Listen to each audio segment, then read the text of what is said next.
Shalom Aleichem. Bapak Yahweh memberkati saudara. Pada pagi ini saya akan menyampaikan satu materi yang berjudul Mengapa Suku Dan Dihapus. Namun sebelumnya saya akan perkenalkan untuk jemaat yang baru pertama kali hadir, yaitu Meisina Rospita Rahayu, alamat sementara Magelang, alamat Gunung Mas, Kalimantan Selatan. Ada di mana? Ya, kasih salam. Ya, Bapak Yahweh memberkati.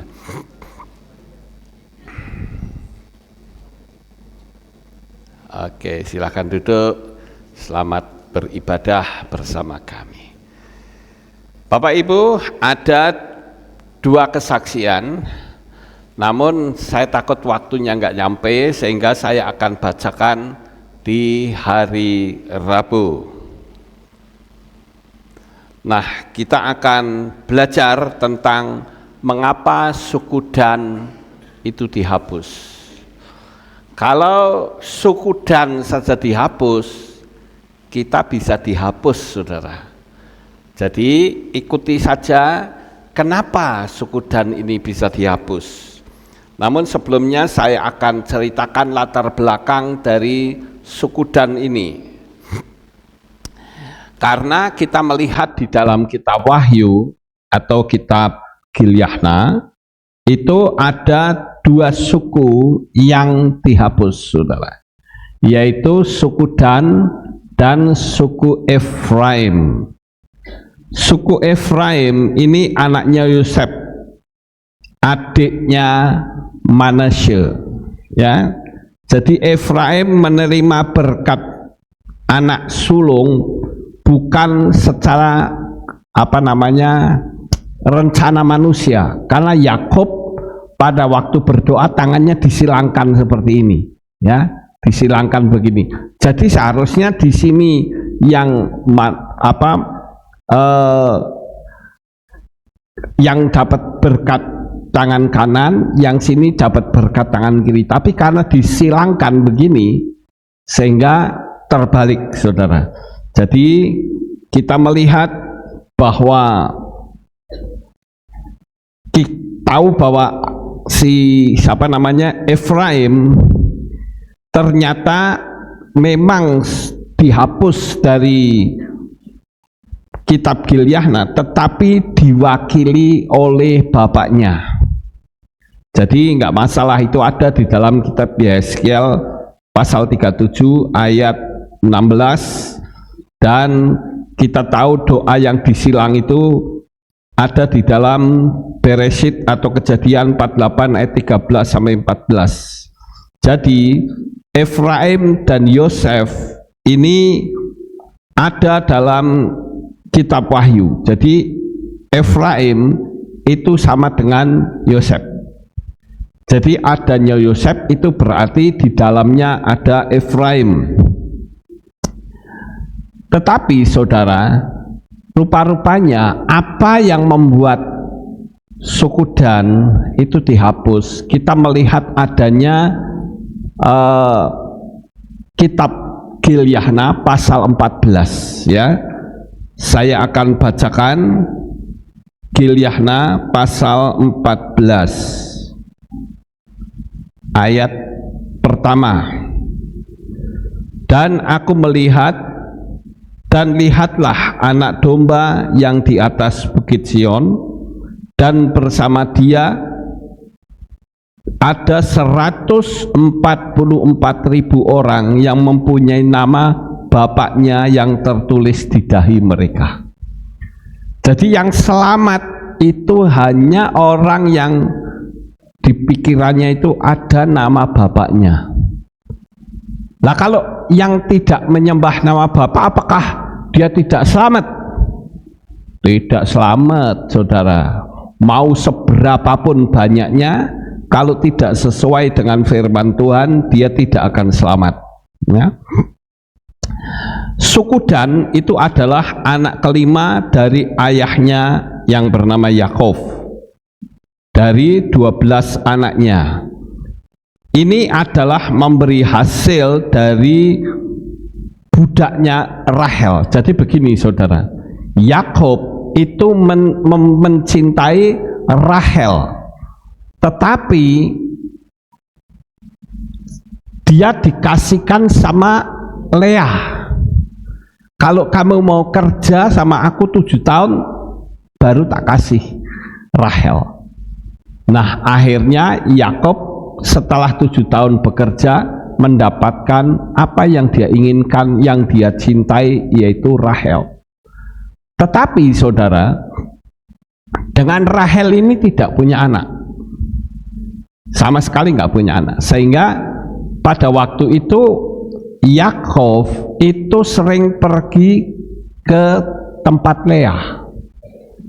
Ya tentu saja si Rahel ini cemburu saudara. Loh, katanya mencintai aku, tapi kok kenapa kamu sering pergi ke tempat Leah? Karena Leah punya anak, sedangkan Rahel tidak. Dia merasa tersinggung berat saudara, sehingga akhirnya Rahel punya rencana. Rencananya begini, bagaimana seandainya kamu menghampiri budakku Bilha, ya, sehingga dengan kamu menghampiri Bilha nanti akan punya anak. Bagaimana? Kamu setuju atau tidak? Si Yakub, ya kapan lagi saudara? Istrinya bilang, ya sudah silahkan. Dia berkata, ya boleh saja. Sehingga Yakub menyetubui si Bilha, gundeknya atau budaknya saudara. Tapi akhirnya Bilha punya anak, yaitu Dan. Sehingga anaknya itu dipek sama Rahel saudara. Sampai di sini ceritanya saudara tahu? Ini adalah ada datanya saudara. Di dalam kitab Beresyit pasal 30 ayat 16, ya. Rahel akhirnya ini kok mati ya, mendapatkan anak. Ceritanya begitu saudara ya.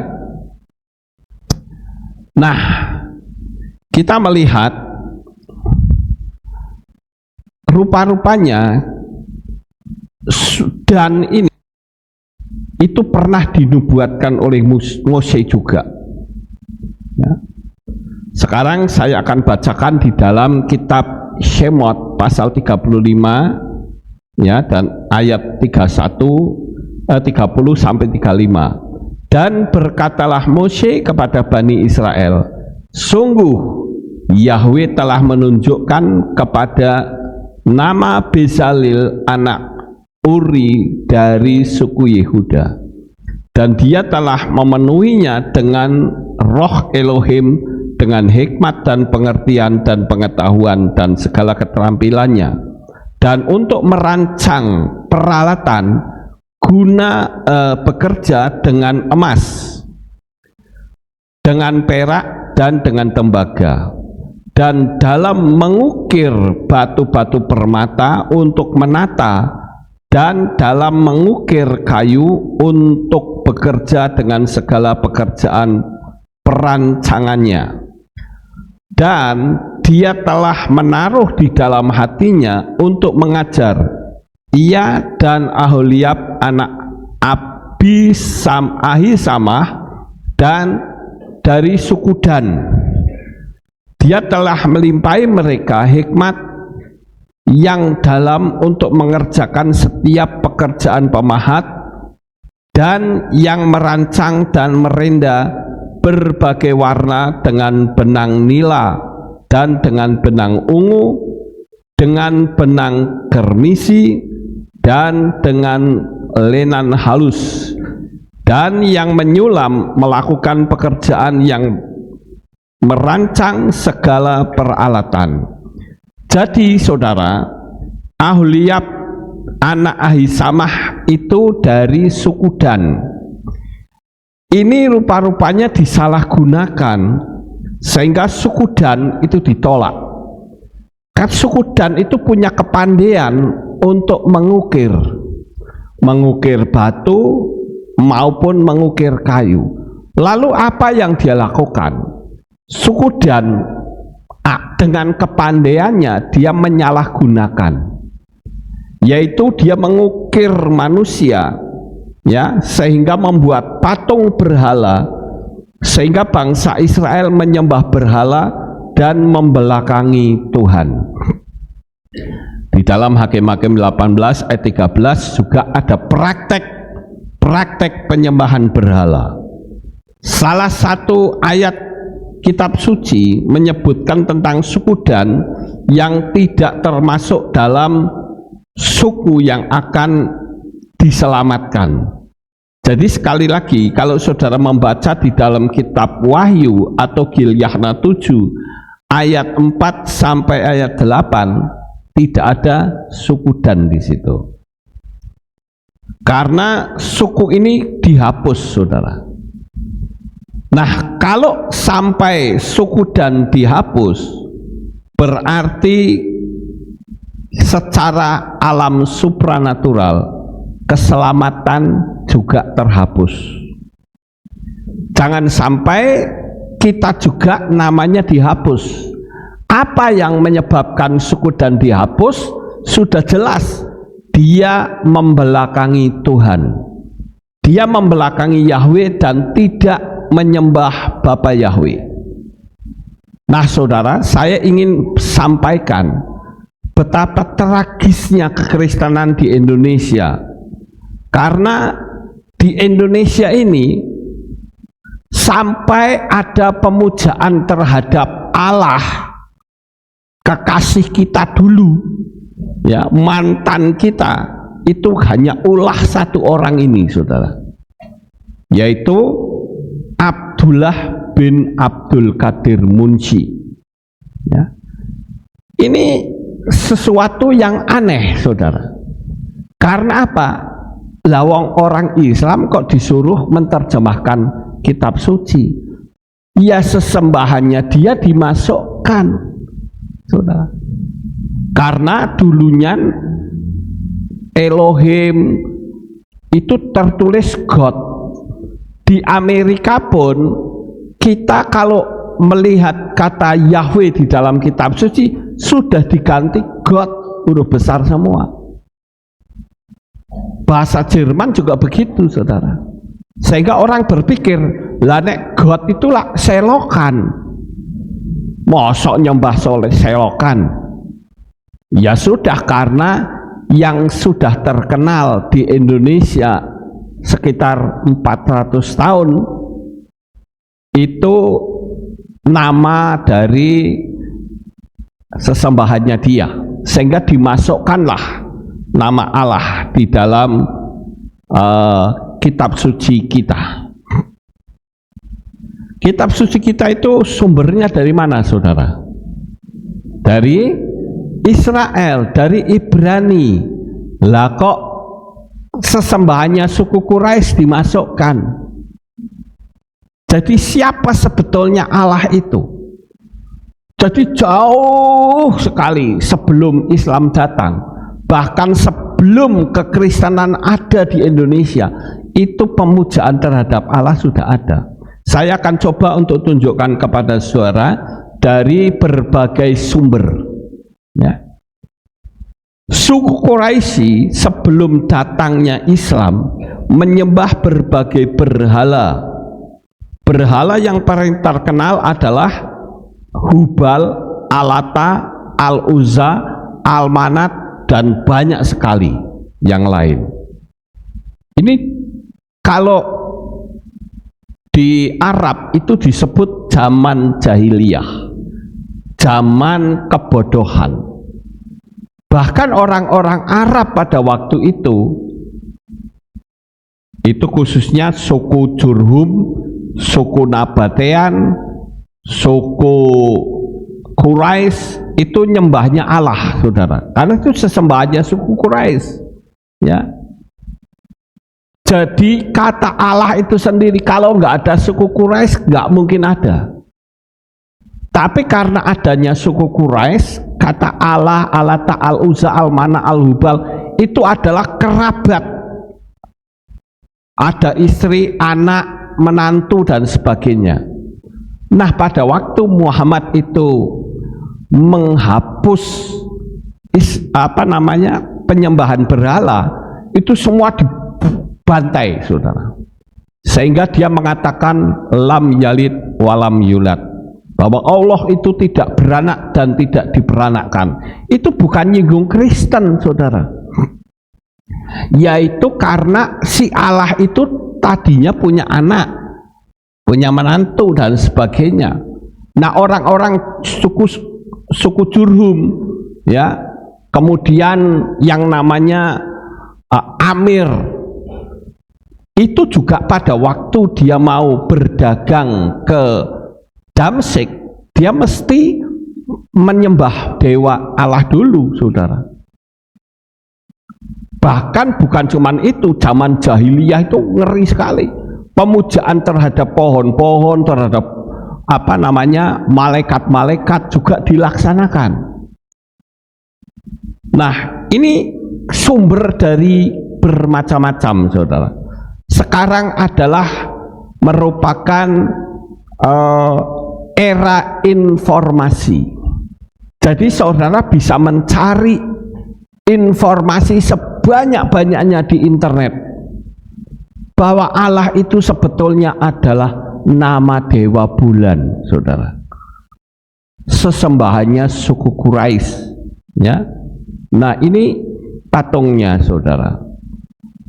Mereka memuja, mereka memuliakan sebelum mereka berdagang menuju ke Damsyik. Nah, tapi siapa sebetulnya sesembahan suku Quraisy ini? Ya, sampai punya anak beranak yang akhirnya dimusnahkan sama Muhammad. Tinggal satu, yaitu Allah. Sebetulnya kalau saudara mau melihat, ini sudah ketahuan. Kata Allah itu dibalik, kemudian dipotong, maka akan terbentuk sin tet nun. Sin tet nun itu apa, saudara? Satan. Itulah sesembahannya suku Quraisy. Mosok sih kita orang yang percaya kepada Bapak Yahweh mau menyembah beginian? Itu sebabnya kata Allah harus dihapus dari Alkitab sesuai dengan tuntutan mereka, apalagi berasal bukan dari kitab Ibrani. Pakailah yang benar, yaitu Elohim Yahweh. Kalau saudara berani ke Malaysia membawa kitab yang ada tulisannya Allah, saudara ditahan di imigrasi pasti, tidak boleh, ya. Karena di Malaysia itu hanya penyebutan Allah untuk orang Muslim. Ya sudah, diminta sama yang punya ya wes, ngapain kita pusing-pusing, ya. Beda dengan ini nih, si anak muda ini yang namanya Elia Miron. Dia mengatakan, kenapa Kristen dilarang pakai Allah? Ya dilarang lah, lawang aslinya itu bukan dari suku Quraisy kok. Karena Tuhan kita bukanlah Allah hanya gede, Allah hanya kecil semua, dan Allah hanya gede semua, ya.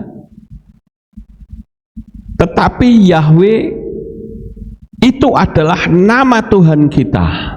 Amin, saudara. Siapa bilang Yahweh itu tidak ada? Ini kan omongannya Elia Miron yang ngawur. Bahkan teologia dari Yunani pun mengakui bahwa Yahweh adalah nama Tuhan bangsa Israel. Ingat saudara, kalau suku Dan saja dihapus, kita bisa kena penghapusan itu. Nah, ini peristiwa di Malaysia. Namanya juga sudah beda agama. Allah itu hakikat, Allah itu gelar. Itu kata orang Kristen. Ini ada perdebatan Elia Miron dengan pria Muslim. Debat nama Allah. Dari pihak sono mengatakan Allah itu adalah nama diri. Tapi dari pihak Kristen mengatakan Allah itu adalah nama, adalah gelar. Tapi anehnya kalau saudara membaca Kejadian 33 ayat 20 versi LAI, lucu. Karena di situ dikatakan Allahnya Israel ialah Allah. Lucu kan saudara? Allahnya Israel ialah Allah. Harusnya kan bukan begitu. Sama seperti Prabowonya Indonesia adalah Prabowo. Apakah itu betul? Kan tidak betul, saudara. Ya, jadi saya katakan orang-orang Kristen pada masa kini harus mau belajar, nggak usah gengsi. Banyak sekali pendeta-pendeta, saya susah sebetulnya, saudara. Banyak kali pendeta-pendeta tak kasih tahu tentang nama Bapa Yahweh. Dia bilang apa? Wes ngerti. Lah wes ngerti kenapa tidak disampaikan? Ini sama saja kan menyesatkan jemaat. Ini saudara, saya tunjukkan the origin of idol worship by the Arabs. Ini pemujaan berhala di Arab. Itu saya kasih linknya di bawah. Kalau saudara pengen lihat, lihat toh. Jadi bukan cuma saya yang bicara, tapi banyak sumber yang berbicara. Jadi tidak bisa mengatakan, oh Pak Lukas ngerusak Kristen, sing ngerusak ki sapa? Mengembalikan justru kepada porsi yang benar. Ini juga saudara. Ya, saya sudah kasih linknya di bawah supaya saudara ngerti. Jadi dari banyak sejarah sudah membuktikan bahwa nama itu adalah nama berhala. Karena zaman dulu, zaman jahiliyah, itu orang-orang Arab menyembahnya berhala. Pada waktu dia mau berdagang ke Damsyik, dia selalu pergi ke Ka'bah. Saudara tahu Ka'bah itu ada 360 berhala yang tinggal di dalamnya, dan itu dimusnahkan oleh Muhammad. Jadi berhala-berhala itu sudah ada.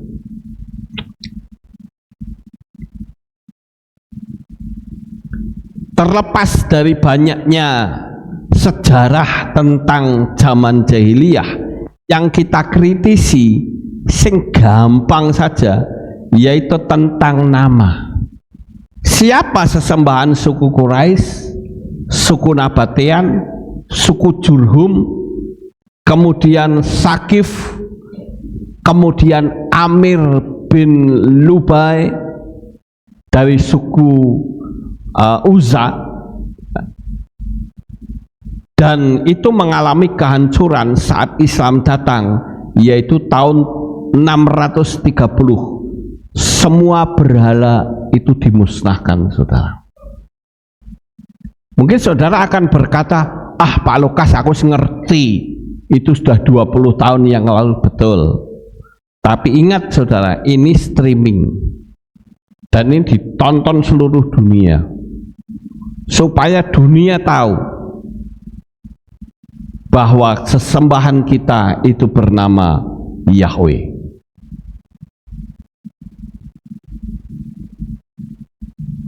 Apa yang kita andalkan sebagai sumber kehidupan selain Allah? Itulah berhala dalam kehidupan ini. Ada kata kasih Allah, doa kepada Allah Tritunggalnya Maha Kudus. Jadi kekristenan itu perlu direvisi terang-terangan. Saya kasih tahu saudara, mengapa kita menolak Tritunggal? Gampang sekali kok. Nggak usah sekolah-sekolah teologianan, gampang sekali. Caranya begini saudara, Yahweh itu kan maha kuasa, betul? Jadi Yahweh itu bisa jadi sejuta fenomena, betul? Ya namanya juga maha kuasa, sakarepe. Mau jadi sejuta, mau jadi 10 juta, itu dia bisa. Dia bisa menjadi tiang awan dan tiang api, bisa? Bisa. Dia bisa jadi punggung tangan yang menulis di kerajaan Belsazar, bisa? Bisa. Dia bisa menjadi manusia yang nulungi 3 pemuda, Hananya, Misael, Azaria, yang nama mereka saja sudah diganti dengan nama berhala. Apakah bisa? Bisa. Jadi kalau Yahweh yang di sorga itu menjadi manusia, bukan berarti sorganya kosong. Sorganya tetap ada. Namanya Yahweh yang maha kuasa kok. Namanya maha ya sakarepe. Ngerti saudara? Gampang sebetulnya. Tetapi Kristen meributkan masalah, Yesua itu kan utusan. Ini kan sama seperti ilustrasi-ilustrasi yang sering saya sampaikan. Ada seorang polisi yang menyamar jadi tukang bakso. Di sisi lain dia ngomong, aku tukang bakso. Tapi di sisi lain mengatakan, akulah polisi. Sama seperti kenapa Yesua itu ditangkap dan dihukum mati. Tahu Pak, masalahnya apa saudara? Karena dia mengaku dirinya adalah Bapa Yahweh. Ya memang dia itu Yahweh.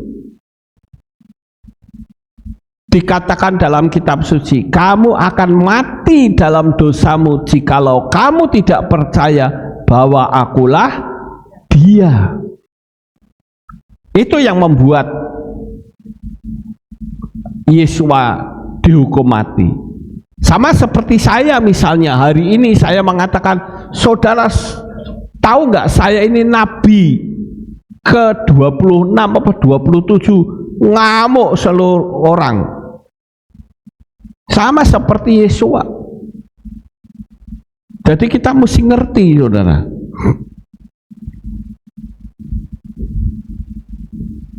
Bingung apa enggak? Ini milik siapa? Di satu sisi mengatakan itu generic name, tetapi di sisi lain mengatakan nama diri. Bahkan LAI menjadikan generic dan nama diri yang tadi sudah saya sebut. Allahnya Israel ialah Allah. Nah, Allah yang pertama itu apa? Allah yang kedua itu apa? Kan bingungi saudara. Dan kita mau meluruskan supaya benar saudara. Jadi terlepas dari semua ini, kita berpikir dengan mudah saja, Allah itu dari Ibrani atau bukan? Bukan. Ya sudah, apakah sesembahan bernama Allah itu, ya kita harus tahu. Hapus saja dari kitab suci kita dan kita tidak lagi bicara Allah. karena memang itu bukan milik kita. Ya, sekarang saudara perhatikan, hidup dalam kasih Allah. Lah ini Kristen kok begitu, saudara? Ya. Sekarang saya akan gunakan logika. Ya. Contoh misalnya seperti ini. Apa pendapat saudara jika racun itu saya ganti botolnya dan etiketnya menjadi madu yang menyehatkan? Apakah racunnya itu berubah jadi madu? Ya tidak. Sama seperti Allah, mbok pinter-pintere teologi ya, mau ngotak-ngatik seperti apa, Allah itu ya tetap sesembahannya suku Quraisy zaman jahiliyah itu, saudara. Paham, saudara? Ya. Jadi ini masalah keselamatan. Kita kan butuh selamat, saudara. Kalau sekali waktu kita mati, jangan sampai waktu buka mata biar kiri kanan depan belakang isinya api semua. Enggak lucu, kita sudah capek-capek ke gereja, capek-capek datang ibadah, tapi hasilnya nol, malah masuk neraka. Ya, oleh karena itu kita harus pakai logika ini. Lalu ada orang yang tetap ngotot berkata, wes ora apa-apa, kalau dia panggil si A, saya panggil Yahweh. Ya nggak bisa, saudara. Di dalam kitab Ulangan atau Devarim pasal 12, saudara yang punya kitab suci buka, catat, dihafalke. Ya. Devarim pasal 12 ayat 5 sampai 6. Tolong dihafalke, itu bicara tempat, saudara. Bahwa kita harus ibadah di tempat yang benar.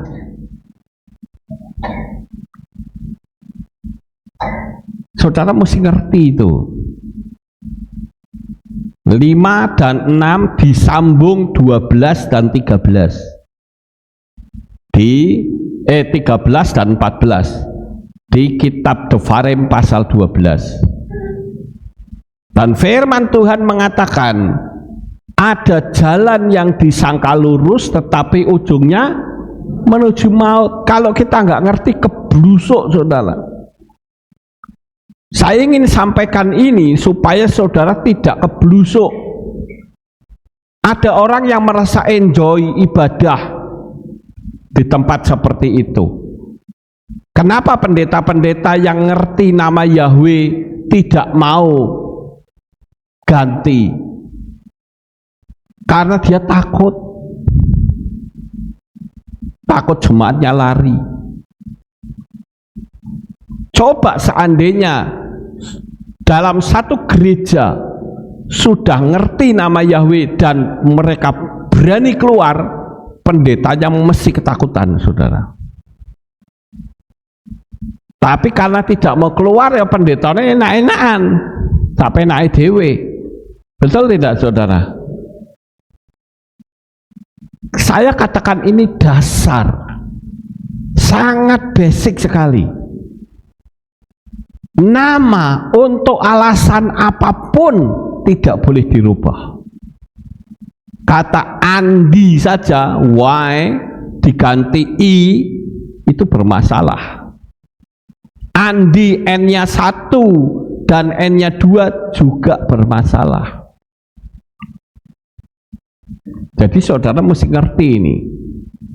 Kenapa saya berkata demikian? Karena di luaran sana ternyata masih banyak orang-orang Kristen yang melegalkan.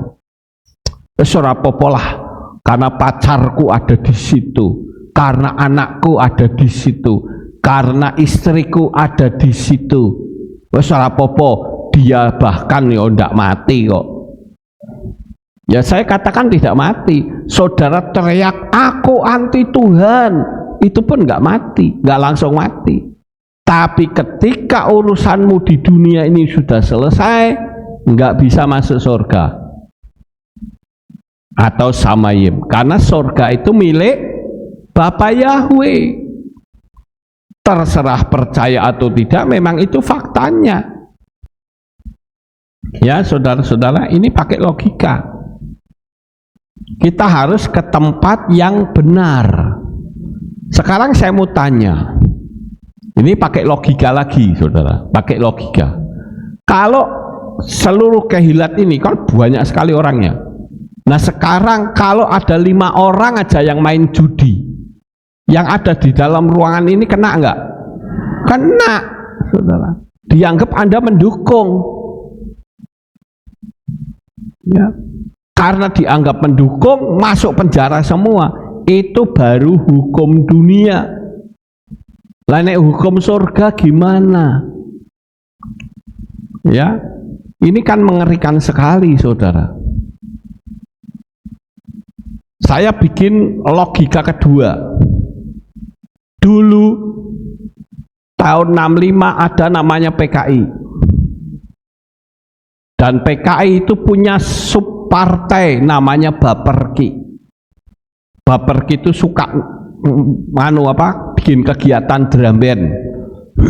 Saya masih ingat itu.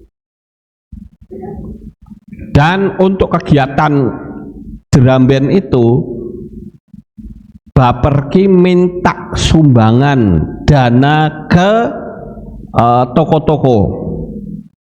Ada yang ngasih 50 rupiah, ada yang ngasih 100 rupiah, ada yang ngasih 25 rupiah. Semua kan dicatat di list itu, saudara. Pada waktu PKI itu dibantai habis, listnya kena TNI. Saudara tahu yang tertulis namanya di list semua diparani, tangkepi semua. Katanya akan dibuang ke Pulau Buru. Tapi ternyata tidak dibuang di Pulau Buru. Nggak sampai ke sana. Podo disembelih di tengah jalan, dilempar di sungai-sungai. Kayak persis kayak Petrus dulu. Saudara masih ingat Petrus? Petrus singkatan penembak misterius. Itu tahun berapa itu? 81 Pak ya? 83 ya? Ya begitu, saudara. Hati-hati kita. Kemudian coba perhatikan, saudara. Ini nama Yahweh. Kalau dibalikkan jadi seperti ini. Sekarang dijungkir balikkan. Setelah dijungkir balikkan, dipres, kemudian diberi warna yang sama. Sama nggak kira-kira ini? Jadi sama, saudara. Artinya siapa yang panggil si A tadi itu sama saja menjungkir balikkan nama Yahweh. Siapa yang memanggil nama Yahweh sama saja menjungkir balikkan nama si A itu. Ya. Jadi jadilah pinter, saudara. Tapi ada hal lain. Sekali lagi saya katakan, suku Dan dihapus dari buku kehidupan.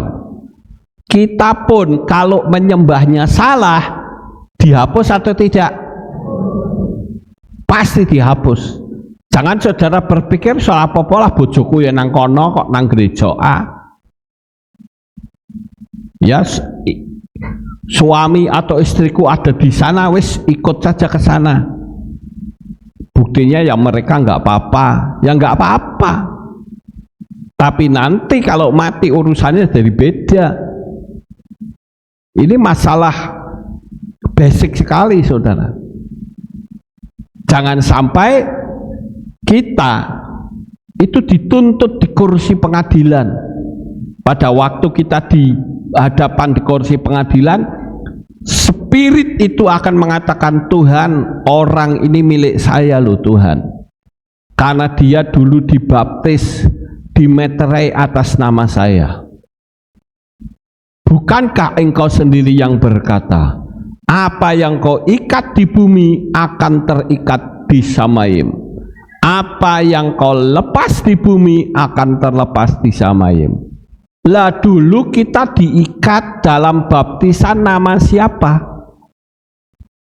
Itu sebabnya saya katakan, orang yang sudah percaya Bapa Yahweh harus dimeterai kembali. Meterai lama dihapus. Paham tidak saudara? Ya. Nah, sekarang ada berhala yang lain.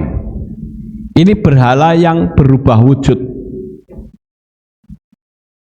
Kita mungkin sudah tidak menyembah berhala dalam wujud patung. Itu sudah berubah wujud. Seperti misalnya pacar, atau mencintai sesama jenis sehingga tidak bisa ibadah. Sekali lagi saya menegaskan,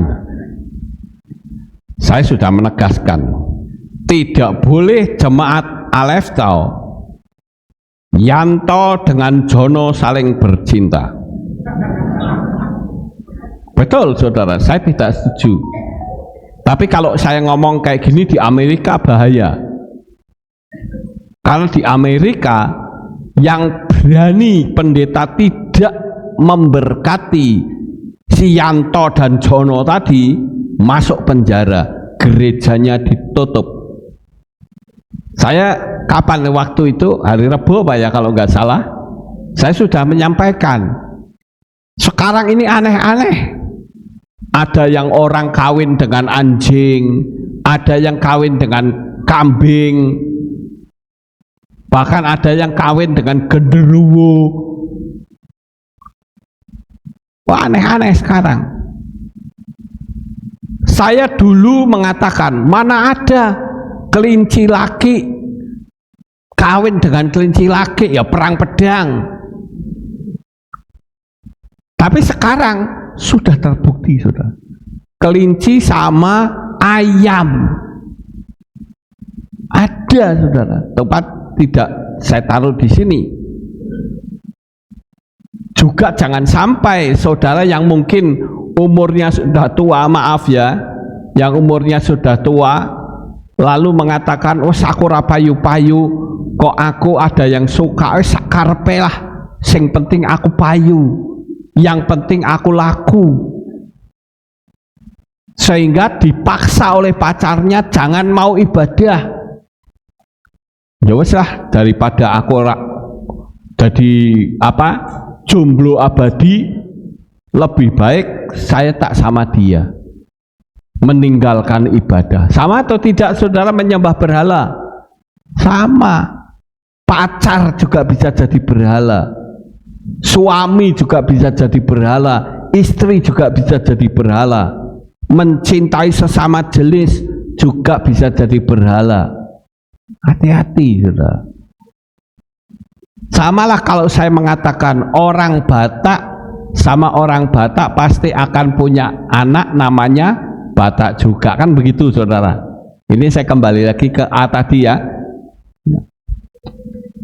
Tidak pernah saya dengar orang Batak punya istri orang Batak, anaknya namanya Sastro Diningrat, nggak ada.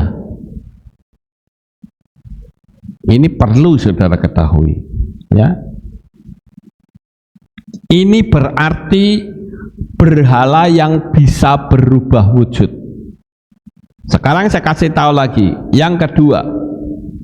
Ada banyak pendeta-pendeta yang takut menyampaikan kebenaran nama Bapa Yahweh yang Maha Kudus karena sinode. Kalau sudah melihat kayak gini, wah kayaknya agung mulia, kayak malaikat saudara. Sampai orang tidak berani. Di organisasi saya yang lama kan begitu. Kalau sudah duduk di kursi pertemuan, Kalau ada pertemuan sinode, wah, tidak ada orang yang berani ngusik sama sekali. Apalagi bicara nama Yahweh, ojo ngasih.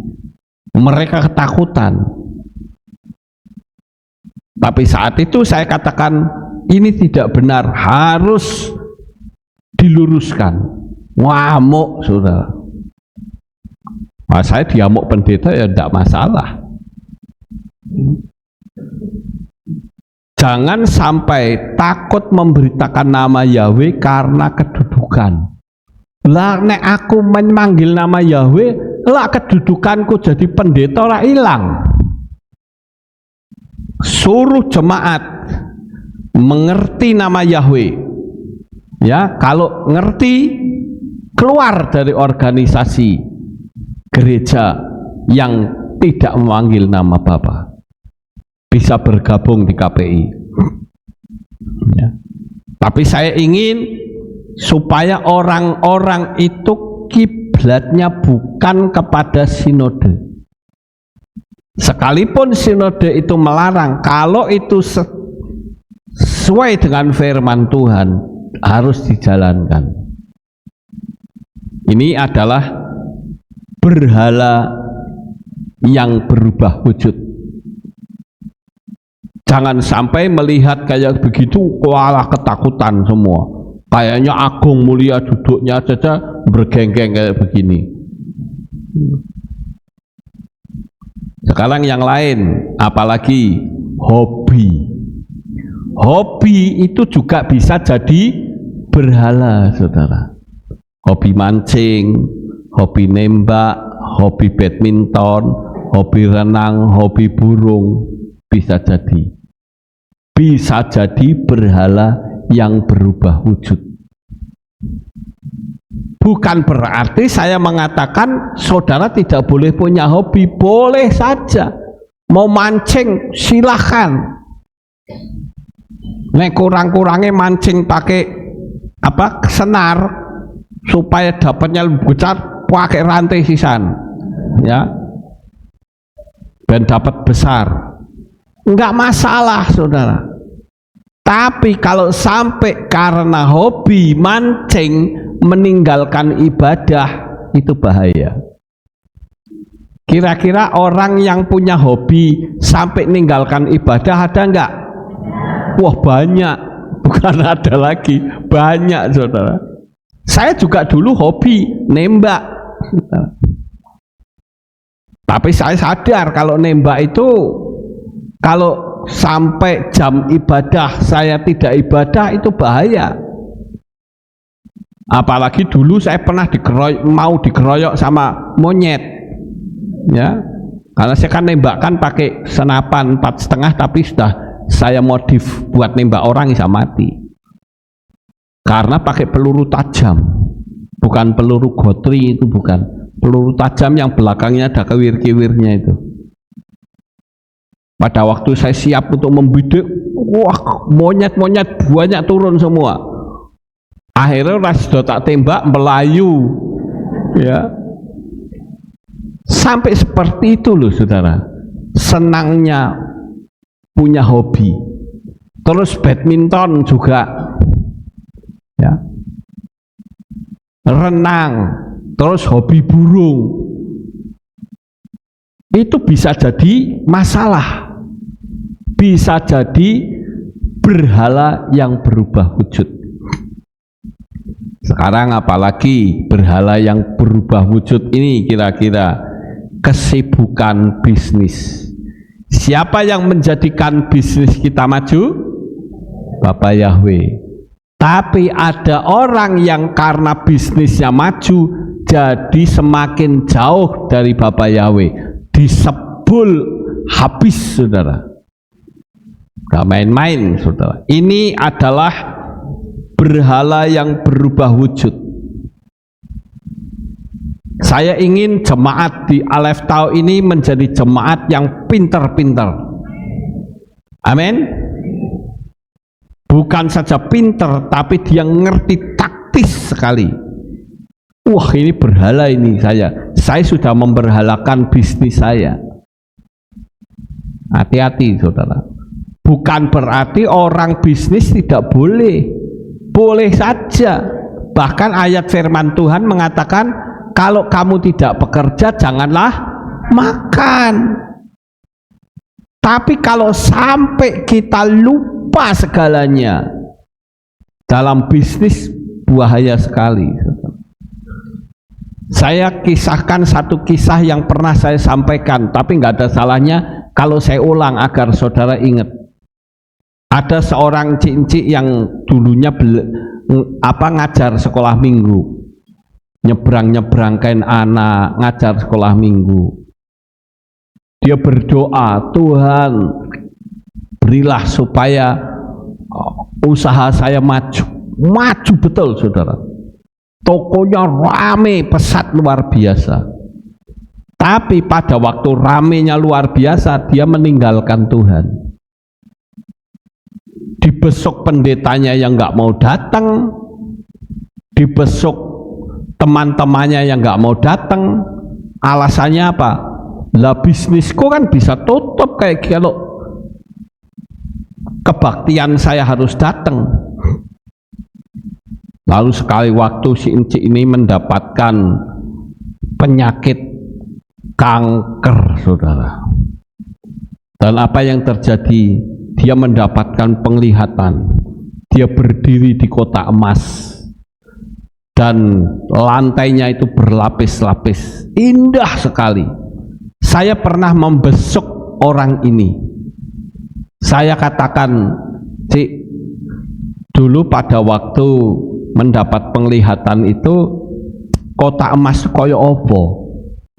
Dia bilang, aduh saya tidak bisa bercerita, terlalu indah kalau diceritakan. Bayangkan saudara, sangat indah. Tapi dia sudah tidak berdaya dan dia membuat satu keputusan, kalau saya sembuh saya akan tinggalkan bisnis saya. Sampai begitu saudara. Orang yang tadinya bisnisnya kuat, sekarang jadi kalau aku sembuh, aku tinggalkan bisnis saya. Dan akibatnya apa? Tuhan punya rencana lain. Dia harus ibadah selamanya di Samayim. Nah kita ini sedang latihan ibadah di Samayim saudara. Ada orang yang pernah mendapat penglihatan, katanya kalau menyembah Tuhan, dari mulut kita itu keluar cahayanya, cahaya merah, kuning, hijau, macam-macam. Makanya saya katakan Samayim itu sama saja dengan negeri cahaya. Ya, jadi jangan sampai saudara terikat bisnis. Saudara tahu pada waktu Mose ketemu Firaun, Mose pingin bangsa Israel ibadah, tapi Firaun mengatakan apa? Tidak boleh. Akhirnya dia bikin peraturan. Kalau tadinya dia bikin batu bata, 1000 batu bata tiap hari harus jadi, sekarang bahannya disuruh mencari sendiri. Kalau tadinya itu jerami dan sebagainya disiapkan oleh Firaun, sekarang tidak lagi. Kamu yang harus cari dengan jumlah yang sama. Berarti tambah kesibukan saudara. Nah akibatnya apa? Ketika Mose mengatakan ayo kita beribadah, bangsa Israel mengatakan tidak bisa, daripada aku disabeti, dipukuli sama Firaun, lebih baik saya tidak ibadah.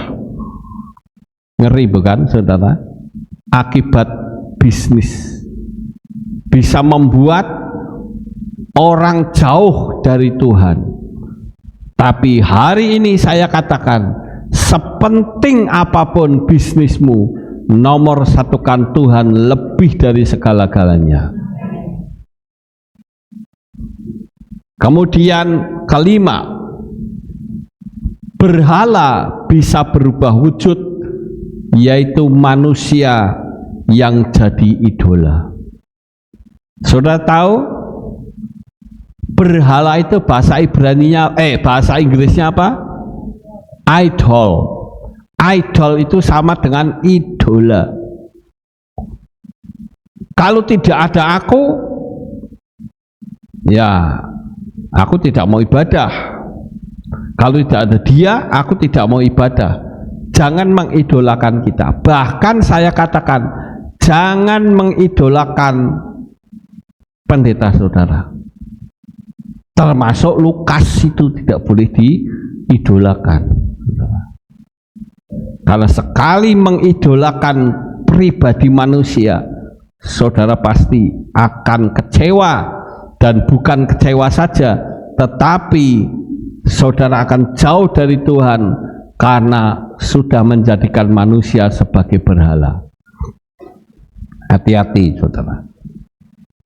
Saya pernah lihat di YouTube, kalau nggak salah, entah sekarang masih ada atau enggak, itu tentang Michael Jackson saudara.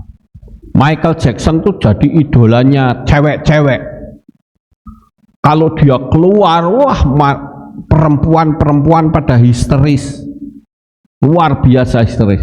Waktu dia manggung itu sampai kencing saudara. Bayangin, di panggung kok kencing, lah kurang ajar saudara.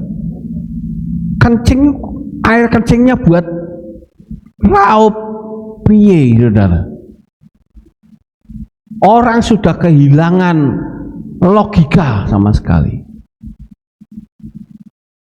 Wah, aku aja ngasih saudara, ngosok kencingnya manusia buat raup. Jangan sampai seperti itu. Bahkan ada yang sampai diminum. Saudara melihat ini gambar, itulah mengidolakan manusia sampai histeris, mau laki mau perempuan dia sukacita kalau idolanya muncul.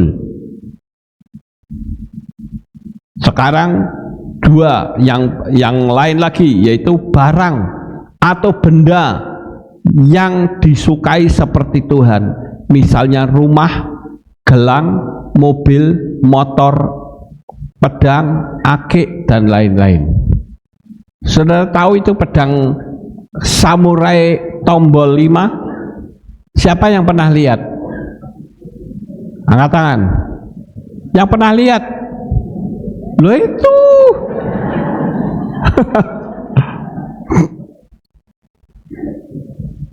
Pedang tombol 5 itu harganya sekitar 3 triliun atau 2 triliun itu. Kemampuannya katanya luar biasa, sudah diuji di YouTube banyak saudara. Saudara lihat di YouTube sekarang ini kan era informasi.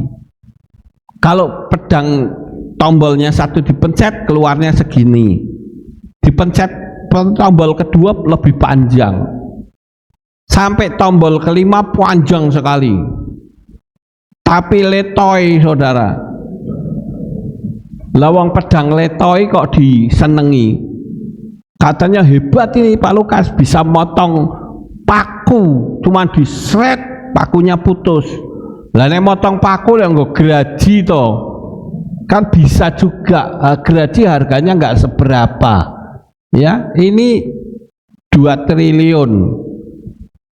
Cuma nggo pamer-pamer tok. Cuma untuk apa namanya? Untuk kesombongan saudara. Cuman kemampuannya untuk motong paku tok. Nek membunuh orang urusan hukum. Lah meh gopo? Buat apa beli kayak gini yang banyak uangnya, betul nggak?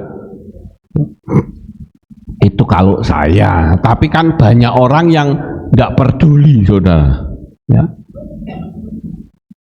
Misalnya saudara punya rumah yang baru, sehingga saking senengi saudara sampai melupakan Tuhan. Itu artinya rumah berubah menjadi berhala, saudara. Yang keenam, wisata atau traveling has sampai meninggalkan Tuhan.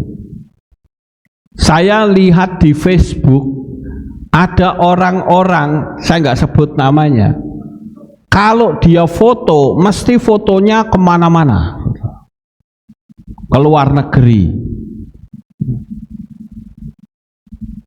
bersama dengan anak-anaknya, pergi ke luar negeri, foto cepret, di mana-mana difoto semua, cuman buat pamer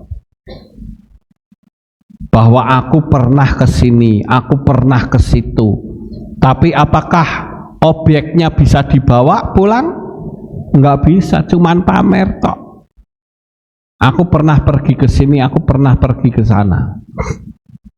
Jadi nggak ada artinya kalau seperti itu. Oleh karena itu, ibadah itu penting, saudara. Hobi traveling apakah boleh? Boleh. Sekarang ini era informasi. Kalau ada di luar kota, ternyata pekerjaan tidak bisa ditinggal, pakai streaming. Streaming kan sekarang bisa. Saya mengatakan orang yang bisa streaming itu hanya di luar kota, yang pertama. Yang kedua karena sakit. Yang ketiga karena tidak ada rumah ibadah yang memanggil nama Yahweh. Kalau memanggil nama Yahweh pun ada tapi ngawur, saudara. Nah itu yang harus kita sikapi, saudara. Terus menjadikan teknologi AI sebagai Tuhan. Ada orang-orang tertentu yang mendewa-dewakan AI. Jadi AI itu melebihi Tuhan. Tapi saya katakan, saya pernah berdebat berulang kali dengan AI.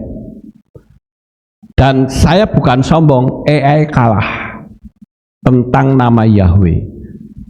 Dan kalau dia ngaku salah, dia ngomong, ya maaf saya salah. Beda dengan pendeta. Kalau pendeta salah, ngotot itu terus yang gede, ya. Saya berulang kali debat dengan AI, saudara, tentang masalah nama. Bahkan waktu saya tanya AI, sengaja kan saya tanya AI, munculnya nama lain, bukan Yahweh. Saya bilang, kamu kan sudah saya kasih tahu kalau Yahweh itu adalah nama Tuhan. Kok kamu katanya artificial intelligence, kok kamu goblok? Saya bilang gitu. Dia bilang, maaf atas kesalahpahaman ini. Bukan salah paham, kamu yang salah. Saya bilang begitu. Dia bilang, maaf, memang yang benar itu nama Yahweh. Lah ya wes aja dirubah-rubah wae. Nanti lagi-lagi dirubah. Ini ada orang-orang tertentu yang menjadikan teknologi AI sebagai Tuhan.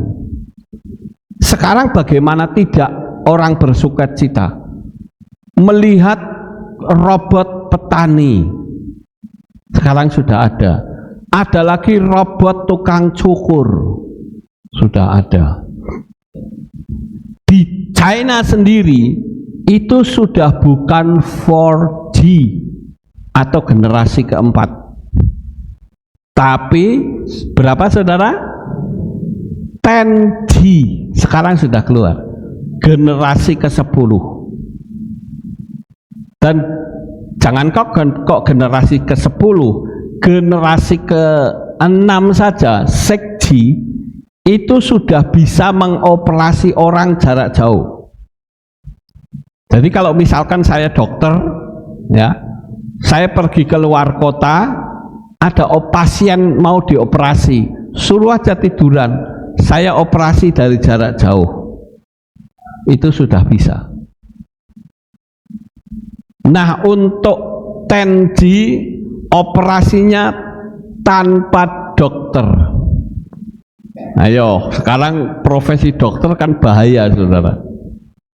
Nggak usah pakai dokter-dokteran katanya. Dioperasi dia langsung lebih akurat. Kalau bikin mobil kan pakai robot, saudara. Itu pakai mobil. Bikin elektronik atau bikin komponen elektronik pakainya robot, dan itu presisi tepat sekali. Begitu juga sekarang ini sudah mulai muncul robot dokter. Dia mengoperasi orang itu tepat mana yang harus dioperasi, presisi sekali. Makanya saya katakan kita jangan mengagungkan AI. Sak pinter-pinter AI tetap ada kelemahannya. Saya mendapat berita lagi masalah AI ini. Robot satu dengan robot yang lain bisa omong-omongan, pakai bahasa sendiri yang manusia tidak bisa. Bingung para saudara? Kita jadi bingung. Kok bisa seperti itu? Lah bayangkan, ya. Bagaimanapun AI tidak boleh ditempatkan sejajar dengan Tuhan. Saya punya teman, ya, dia mengagung-agungkan AI. Selalu di postingannya itu mengagungkan AI, tak nengkewe. Saya bilang bahaya ini. Kalau mengagungkan AI, ya, itu sangat bahaya. Menjadikan AI sebagai Tuhan. Karena Tuhan kalau ditanya katanya kesuwen jawabnya. Yang kesembilan, orang Yahudi. Ada pengagung-pengagung Bapa Yahweh yang mengagungkan orang Yahudi, sehingga orang Yahudi itu tidak lagi menyembah Yahweh. Kita juga tidak menyembah Yahweh, tapi menyembah Hashem katanya. Di situ saya tulis, don't say Yahweh but Hashem atau Adonai, because that is tetragrammaton. Ada yang seperti itu, saudara. Saya sudah memberitahu berkali-kali supaya saudara hafal. Tetragrammaton, orang dari luar mengatakan tetragrammaton itu 4 huruf yang tidak bisa bunyi. Saya bilang salah. Tetra itu 4, betul. Grama itu tulisan.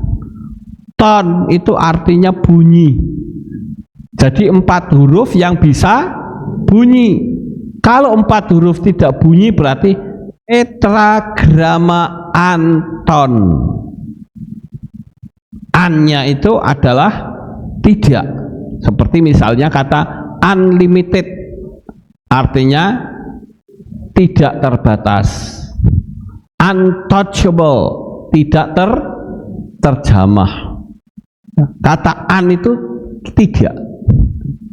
Jadi kita mesti ngerti, saudara. Jangan sampai berkata perasaanku mengatakan aku kalau panggil Yahweh kok koyok jangkar. Lawang yang nyuruh itu Bapak Yahweh sendiri kok. Kenapa kita tidak panggil nama Yahweh? Kan begitu, saudara. Saya kasih tahu pengajaran ini menjadikan dasar untuk saudara mendapatkan jaminan keselamatan. Sampai nanti saudara ketemu Tuhan, ya, pasti selamat, saya jamin, saudara. Karena apa yang saya sampaikan ini sesuai kitab suci. Nggak usah pakai inskripsi sono, nggak perlu. Inskripsi itu kan bikinan manusia. Apa kata Firman? Firman bilang panggillah nama Yahweh. Ya panggil saja. Kenapa kita mesti takut? 10.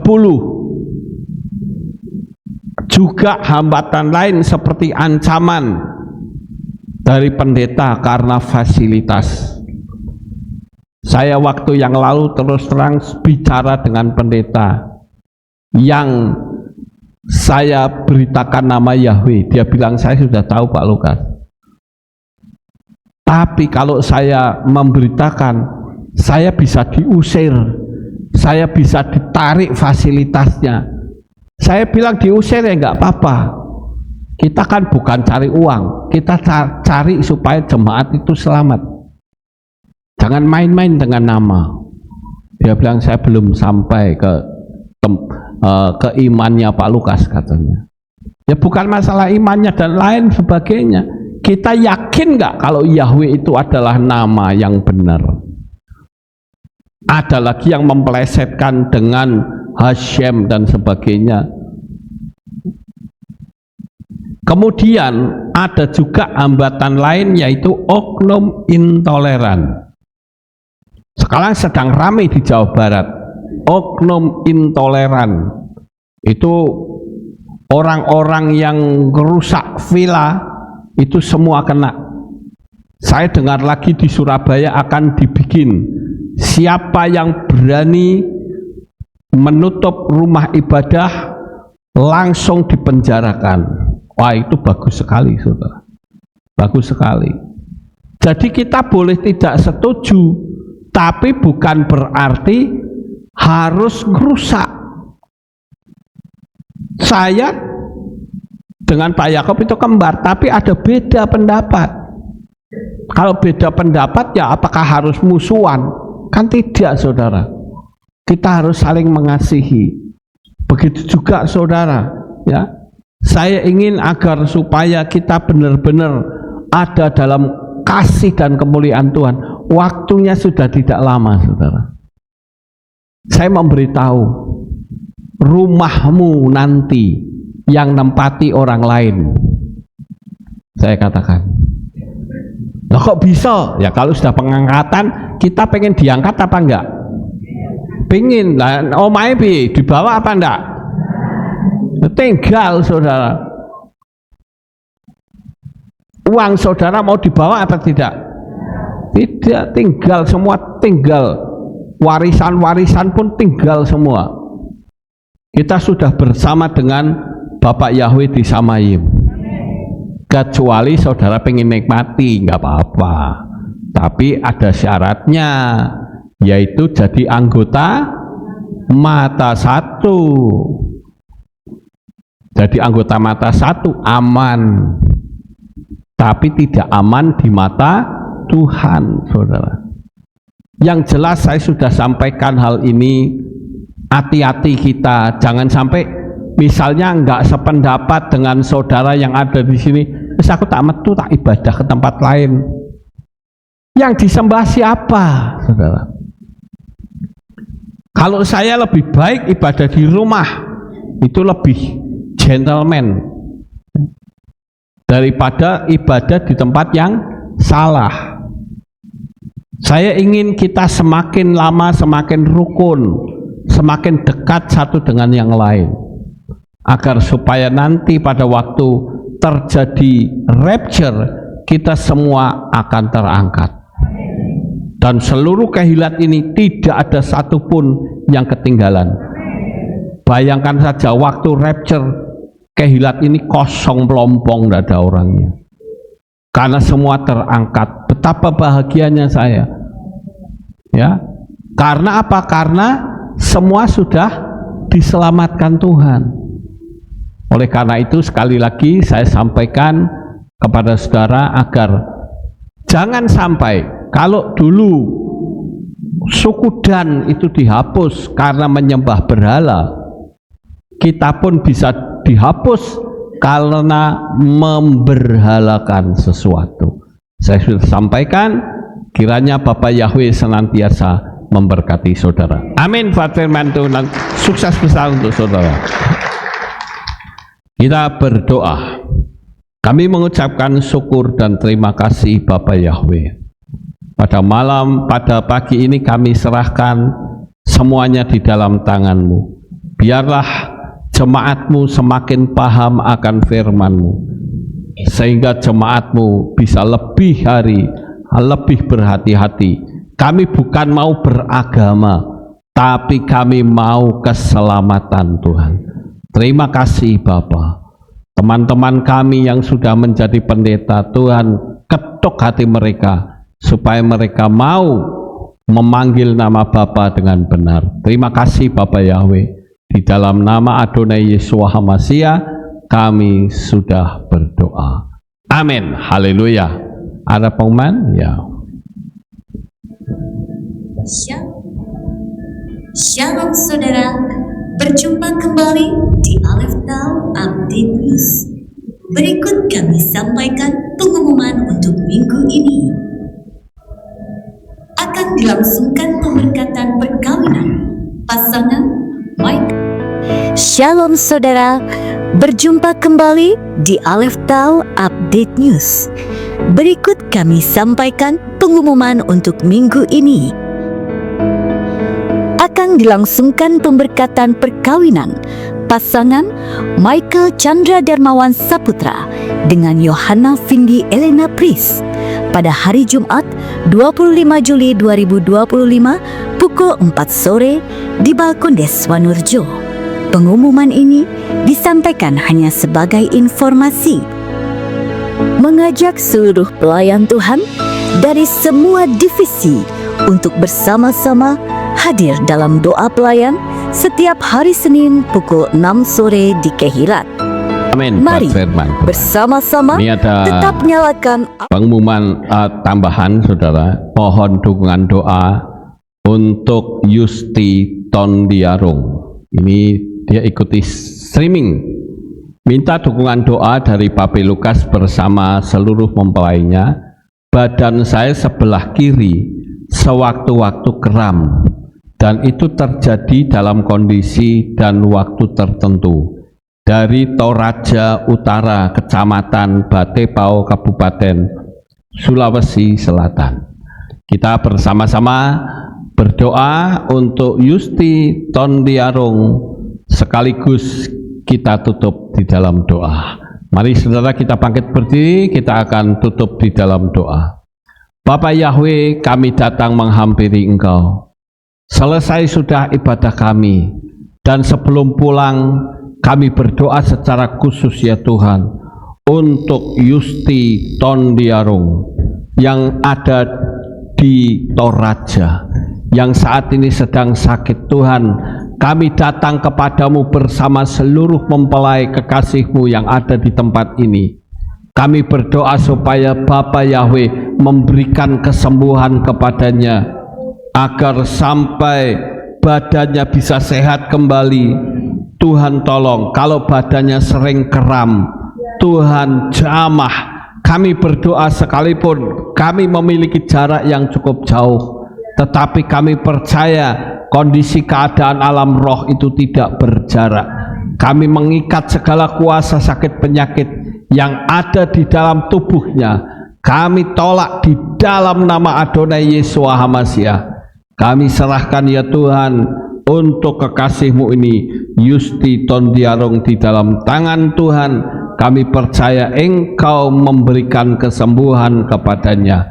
Terima kasih Bapak Yahweh. Sebentar kami mau pulang, Tuhan jaga lindungi kami, supaya kami boleh sampai di rumah dengan selamat. Pertemukan kembali kami pada jam-jam ibadah mendatang di dalam ikatan tali kasih-Mu. Terima kasih Bapak Yahweh. Di dalam nama Adonai Yeshua HaMashiach kami sudah berdoa. Mari kita angkat tangan kita dan kita akan terima berkat Kohanim. Haleluya. Yefare kekayawe weismereka. Amin. Ken yehirotso. Yair Yahweh panau eleka wikuneka. Amin. Ken yehirotso. Isa Yahweh panu elka Ve'ashem lecha shalom. Amin. Ken yehirotso.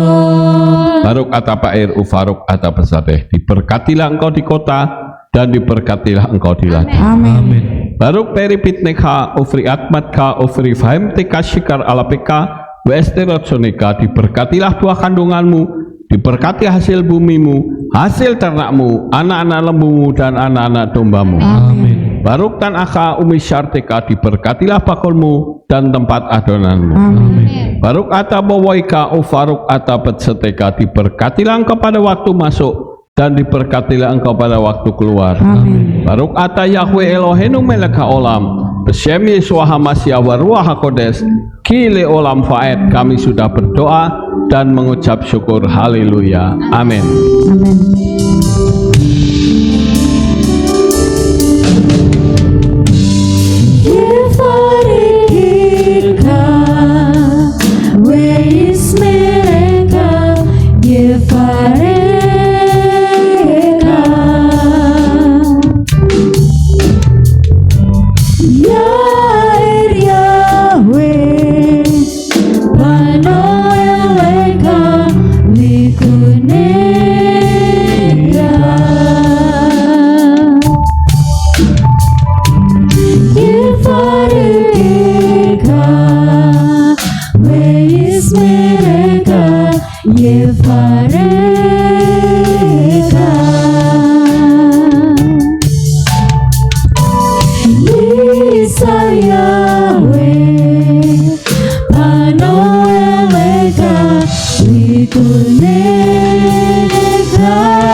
Selamat pulang Bapak Ibu Saudara, Bapak Yahweh memberkati kita semuanya.